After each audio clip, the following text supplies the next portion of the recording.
피해자를 목적을 달성하기 위한 도구 정도로밖에 취급하지 않기 때문에 사이코패스 플러스 소시오패스의 성격을 가진 아주 전대미문의 악녀라고 보는데 자기가 죽이고자 했던 대상을 교묘하게 죽였습니다. 이 간접살인의 대표적인 인물이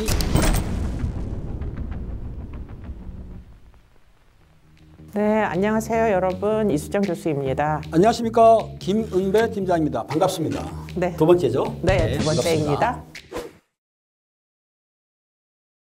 배우자가 이제 사망을 했는데 직접적으로 어떤 살해 행위를 한 건 아니지만 아내가 남편을 사망에 이르게 한 거 아니냐 생각을 하게 만드는 그런 사건이다. 옛날에 그 제주도에 고땡땡이 사건이 있었습니다. 남편을 살해한 거. 그 유사한 점은 있긴 있는데 이은혜하고 그 동거인을 볼 때에 사이코패스 플러스 소시오패스의 성격을 가진 아주 전대미문의 악녀라고 보는데 지금 재판에서는 본인들이 부인하고 있지 않습니까? 근데 교묘한 건 뭐냐면은 사람을 죽이려고 그러면은 직접적으로 우리가 흉기를 찌르잖아요. 자기는 그런 도구를 사용하지 않고 자기가 죽이고자 했던 대상을 교묘하게 죽였습니다. 이 간접살인의 대표적인 인물이 이은혜다라고 저는 봅니다.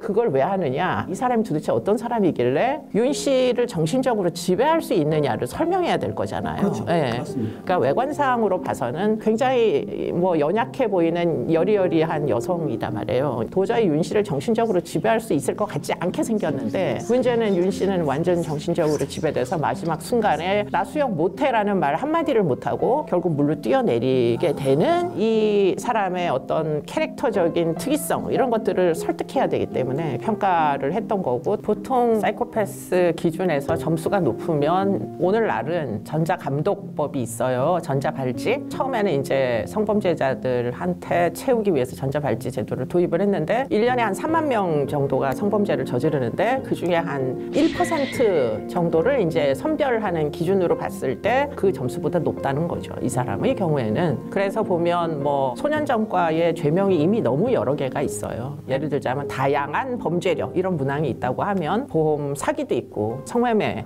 가출 패밀리에서 폭력이나 무슨 금전적인 그런 범죄에 다 연루돼 있기 때문에 그러면은 다양한 범죄력 2점 이런 식으로 누가 봐도 이 사람은 재범 가능성이 높을 수밖에 없는 사람이라 점수가 높게 나온다. 그런데 이제 그 점수가 문제가 아니라 이은혜의 심리적 특성은 뭐냐면 피해자에게 일말에 동정심이 없어요. 이런 사람들은 피해자를 자신의 어떤 목표를 달성하기 위한 목적을 달성하기 위한 도구 정도로밖에 취급하지 않기 때문에 수영 못하는 사람 튜브에 태워놓고 그렇죠. 다 같이 물에 빠뜨리려고 막 그 튜브를 흔들고 하면서 사실은 그걸 보면서 너무 유쾌하게 깔깔 웃을 수가 있는 게 이런 사람들의 특징. 보통 조마조마하고 남들이 고통을 호소하면 아이 그만해 괴롭히지 마 이래야지 말이 되는데 재밌다고 같이 깔깔댈 수 있는 그런 캐릭터가 결국은 영향을 주었을 거다 이런 얘기가 되는 거죠. 심리학 박사 헤어라는 분이 교도소에 심리학자로 취업을 하시고 보니까 교도소에서 제일 재범 가능성이 높은 사람, 재범을 많이 하는 사람들이 어떤 특성을 가졌는지를 연구를 하고 보니까 20개 정도 되는 특징을 가졌더라 하고 체크리스트를 만들어서 그것을 학계에다가 보고를 했는데 90년대에 지금은 영미권 국가뿐만 아니라 일본이나 한국 같은 데서도 사실은 PCLR 기준이 이제 사용이 되고요. 누구라도 전문가 훈련을 받으면은 점수가 똑같이 나와야 된다. 왜냐하면 이제 의사결정의 기준으로 삼는데 만약에 점수가 달리 나오면은 의사결정이 어려워지잖아요. 그러니까 이제 평가자 간 일치도가 굉장히 높은 거의 100%에 가까운 그런 지표를 만들어낸 겁니다. 그래서 직접 물어보면 거짓말을 너무 많이 하니까 이 체크리스트는 사실은 물어보지 않고도 체크할 수가 있는 타이틀만 알려져 있고요. 채점하는 가이드라인은 지금 대중에게는 오픈돼 있지 않은 지금 나오는 건 정원 사이코패스 척도가 아니고요. 네. 간접살인이라고 한다면 우리가 이제 교사범이라는 게 있습니다. 무슨 말이냐면 내가 저 사람 예의란 사람을 죽이고 싶은데 내가 흉기 쓰기가 힘들어. 그러면은 비례한 사람을 돈을 주든지 그 사람한테 교사를 시키는 거예요. 야 예의를 좀 죽여줘. 내가 너한테 어떤 대가를 줄게. 그러면 B가 예의를 죽였어요. 그럼 나는 안 된 거잖아요. 이게 이제 교사범이라는 것이 간접살인의 대표적인 건데 저 이은혜는 그게 아니고 쉽게 얘기해서 남편이 수영을 한다 못한다? 못한다. 물에 빠뜨리면 죽을 것이다. 근데 내가 밀었다? 안 밀었다? 안 밀었다. 자기가 스스로 빠지게 한 거예요. 이게 이제 문제인데 물론 그걸 가스라이팅 해가지고 정신적으로 압박을 해서 뛰어내리게 했다고 하지만 이은혜는 뛰어내리라고 권유는 했지만 그 4m 높이에 올라간 적이 없다. 단지 조윤수가 올라갔지 않습니까? 그렇기 때문에 조윤수랑 공모해서 조윤수가 뛰어내리라고 했지 이러는지는 모르겠지만 현재까지는 본인이 뛰어내린 거예요. 그러면 수영 못하는 남편이 뛰어내렸어. 허우적거려. 못한다는 거 알아요? 그러면 뛰어들어가서 구해야 되겠죠? 네. 안 구한 거야. 그냥 죽게 놔둔 거야. 요래서 지금 검찰에서는 자기 살인이 아니고 부작위. 네, 부작위. 구하지 않았다는 걸로 재판부에서 야 자기는 좀 그렇지 않냐 미는 것도 아닌데 그래서 부작위 쪽으로 즉 구해주지 않은 거로 제명을 변경하라 이렇게 한 것 같아요. 그러니까 검찰에서도 자기 범은 형량이 세요. 높은데 부자기 범은 형량이 낮다. 그럼 이은혜가 형량이 낮아질 수는 있어요. 그렇지만 저 이은혜를 처벌하기 위해서는 어떻든 간에 간접살인이라도 걸어야 되니까 지금 그렇게 재판부에서 아마 그런 것 같은데 좀 더 두고 봐야 되겠죠. 지금 말씀하신 대로 네. 단 한 번도 가스라이팅을 이유로 살인을 인정한 판례가 없어요, 우리나라는. 근데 이제 외국 판례들을 뒤져보면은 이미 2015년도부터 나오기 시작했다는 거예요. 예를 들자면 이런 사건이 있었어요. 카터 사건이라는 건데 애인이 너는 살 가치가 없다. 계속 죽어라 하고 있었거든, 문자로. 그렇게 이제 문자를 보낸 게 증거가 돼가지고 10년형까지 준 판례가 있기는 한데 국내의 경우에는 이런 이제 사건에서 사실은 살인죄를 인정한 경우가 없다 보니까 소위 그 죽어라 하는 그 가스라이팅의 과정 이걸 과연 재판부가 얼만큼 인정을 해줄지는 사실 물음표. 이은혜 같은 경우는 지금 재판을 받고 있습니다. 아마 11차 공판까지 간 네, 걸로 네, 제가 알고 네, 있는데 네. 본인들은 이제 부인을 하죠. 왜? 이은혜 같은 변호사가 없습니다. 우리나라 변호사들이 능력 있는 변호사가 많아요. 훌륭한 변호사는 아닙니다. 능력이 있다는 얘기예요. 그러니까 그분들의 입수가 뭐냐면 살인범이라 하더라도 무죄를 만들든지 형량을 낮추든지. 네. 왜? 돈을 받으니까. 돈 값어치는 해야 되잖아요. 우리 걱정하는 거는 변호사가 붙게 되면 이은혜가 나는 죽이지도 않았고 밀지도 않았고 내가 3톤 빼서 뛰어낸다니까 우리 남편이 날 너무 사랑해서 지가 뛰어내는 거다. 이렇게 밀어붙이게 되면 재판이라는 거는 이가시면 돼. 유죄냐? 무죄냐야. 진실이 밝히는 게 아니거든요. 그래서 능력 있는 변호사가 붙으면은 이은혜가 무죄는 아니라 하더라도 형량이 대폭으로 낮아지지 않을까 싶은 생각이 걱정이 되는 거예요. 결국은 변호사와 검사의 싸움이기는 하죠. 네. 예, 그래서 양쪽에서 지금 아주 치열하게 다투고 있는 과정인 것 같고요. 지난 재판 때 잠수 전문가들이 오셔가지고, 네.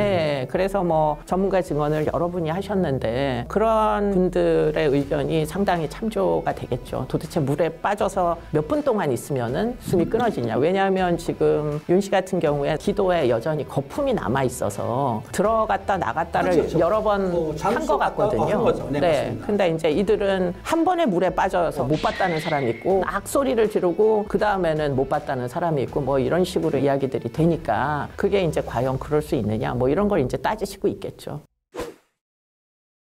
이은혜 같은 경우에는 어렸을 때부터 비행소년 언론에 보니까는 옛날에 뭐 심땡땡이가 했던 네, 맞아요. 뭐 기고쳐주는 네, 거 네, 거기에 네, 나왔던 소녀라고 지금 됐습니다. 저기 나오네요 지금 심땡땡이 맞고요. 우측에 저 소녀라고 하는데 얼굴이 비슷하긴 하는데 지금 얼굴 보니까 과학의 힘을 빌렸군요. 아무튼 좀 얼굴이 좀 바뀌었습니다. 그러니까 이은혜 같은 경우에는 대상을 정할 때 내가 손쉽게 움직일 수 있는 대상 나 같은 사람을 만나겠습니까? 연예인 나 같은 사람 안 만나요. 저건 나는 카페가 있다 싶고 절대 순진하고 소심한 사람 같은 경우에는 그 여성분이 처음에는 잘 해주다가 어느 정도 하나씩 압박을 하는데 혹시 학교 다녔죠? 초등학교 때 또 중학교 다녔죠? 중학교 때 일진이라고 있습니까? 일진 애들 있어요. 걔들이 힘 좋은 애들이 또 빵 사와 빵 셔틀도 합니다. 그러면은 힘이 적은 애들은 따를 수밖에 없어. 나하고 싸워서 한번 이겨볼까? 생각 자체를 못해.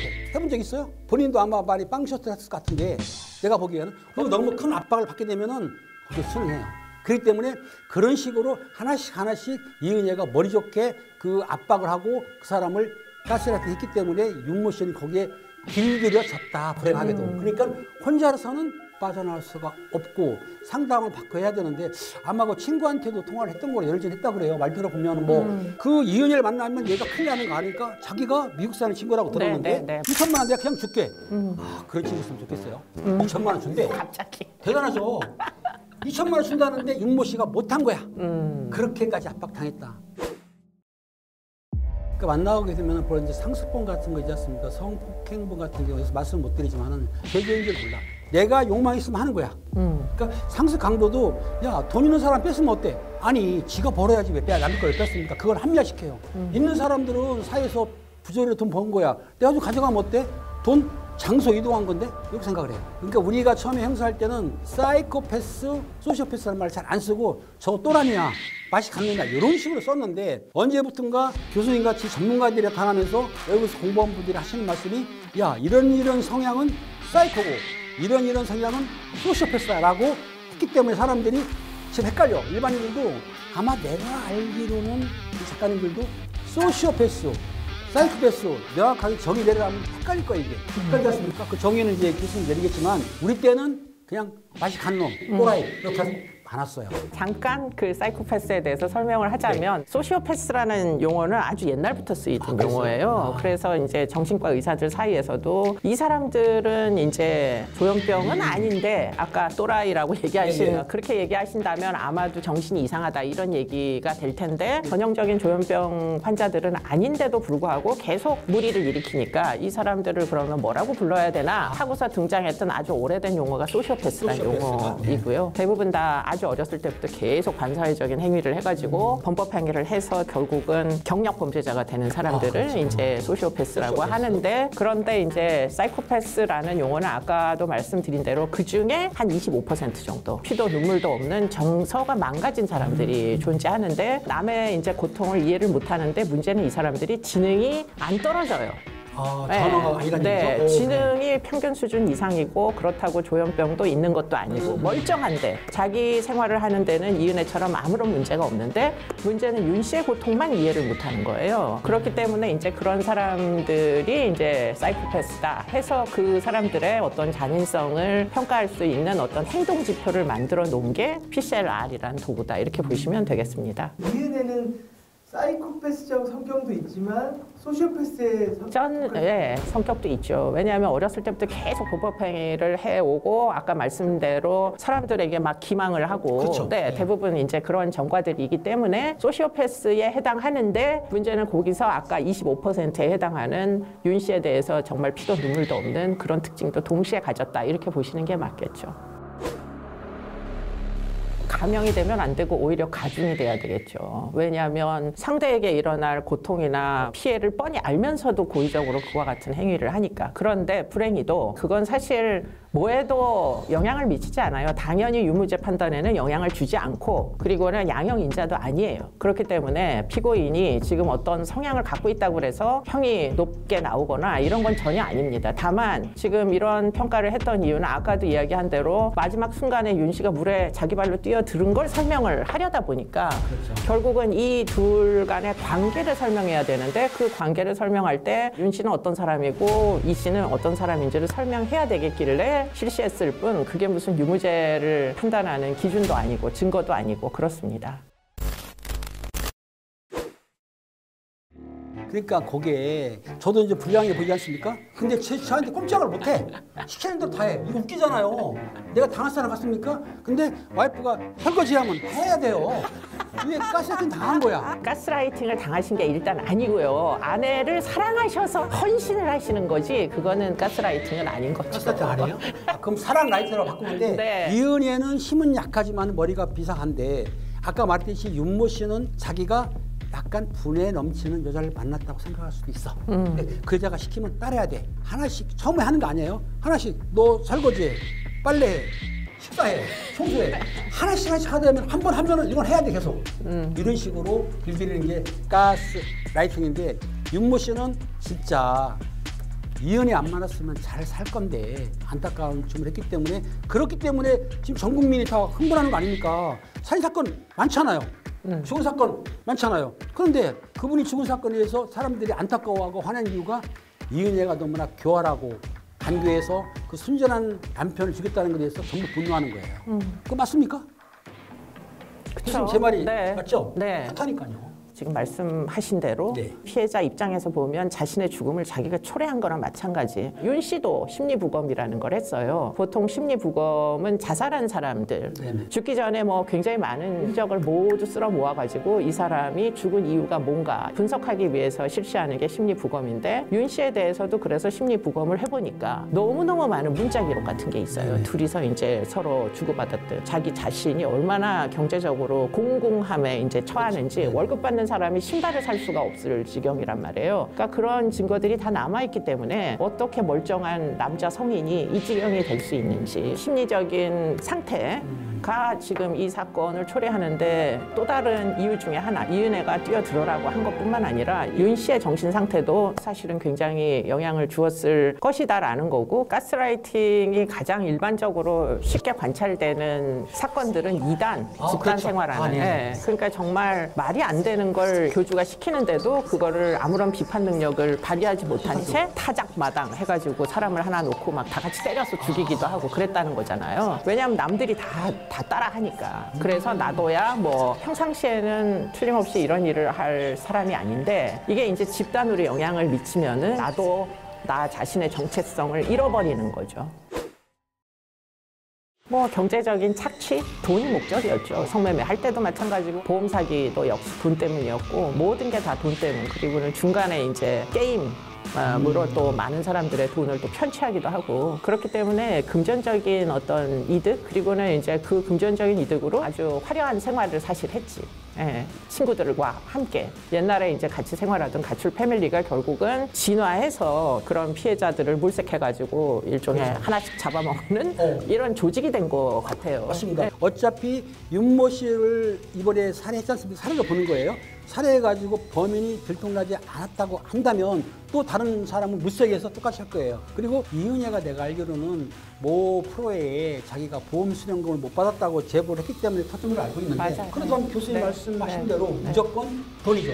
보험금 받는데 안 준다. 왜 안 주냐? 억울하다. 이렇게 보험이 실해되면은 살리고 보험도 많이 들었더라고요. 네, 8억이나 그렇습니다. 든다고 하는데 네, 8억. 윤모 씨가 당했어.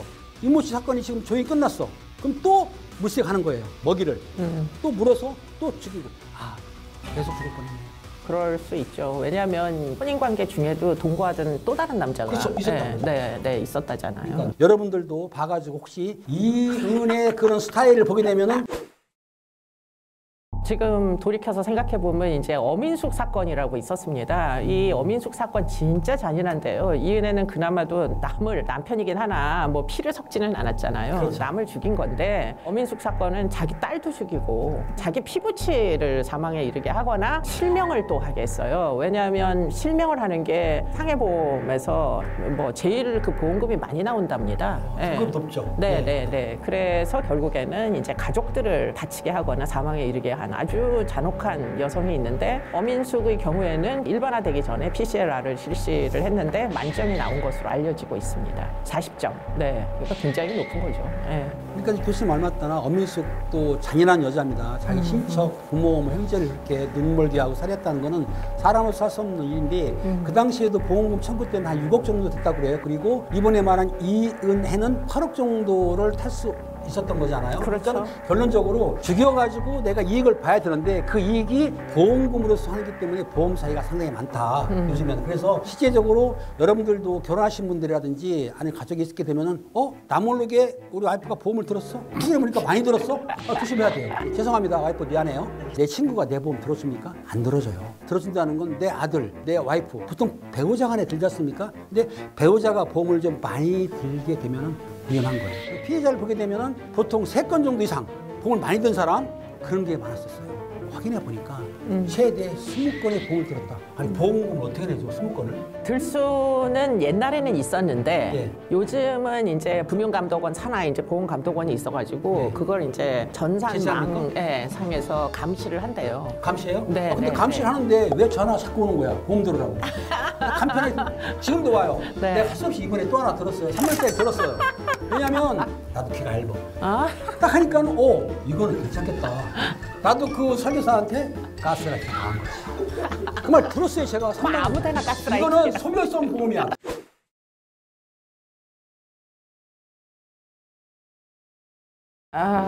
저는 일단 유보. 예. 뭐 지금 뭐라고 얘기하기가 좀 어려운 것 같아요. 이수영 교수님은 이제 전문가다 보니까는 좀 이렇게 욕을 안 얻어먹으려고 이렇게 말을 빼는 거예요. 그래서 괜히 또 그냥 비난이 하니까. 근데 최소한 제가 보기에는 형이 지금 30년 정도는 때려야 제 속이 시원할 것 같은데 두고 봐야 되겠죠. 저는 현명한 판사님들의 판단을 기대하고요. 국민들이 원하는 대로 이은혜 주연서를 가장 법이 허용하는 데에서 가장 높은 형량을 받았으면 하는 마음이 저뿐만 아니고 네, 맞습니다. 교수님도 그렇고 네. 작가님도 그렇고 우리 PD님들도 다 같은 생각이라고 저는 생각을 해요. 맞죠? 오케이. 희망이들 여러분, 지금 이 사건은 정말 유례없는 희귀한 사건이라서 다뤄봤는데요. 앞으로도 지금 이은혜 사건 못지않게 주목을 해주셨으면 좋겠는 그런 이제 사건들을 계속 연달아서 분석해서 알려드리도록 하겠습니다. 고맙습니다. 희망이 분들 우리 이제 유튜브에서 나오는 그 내용이 사실은 100% 정확하지는 않습니다. 그렇다 하더라도 저하고 이수영 교수님께서 그 뒷면에 대해서 뭐 심리적인 것도 그렇지만 실제 바탕을 해가지고 확실하게 분석도 하고 흥미도 유발하고 또 호기심을 충족시키고 보시는 분들이 피해를 안 당할 수 있도록 저희가 조언이나 어떤 방법을 또 현명하게 알려드릴 테니까 걱정 마시고 보시고요. 내 시작은 미약했지만 나중은 창대하리라. 오케이. 네. 두고 보세요. 고맙습니다. 감사합니다. 여러분.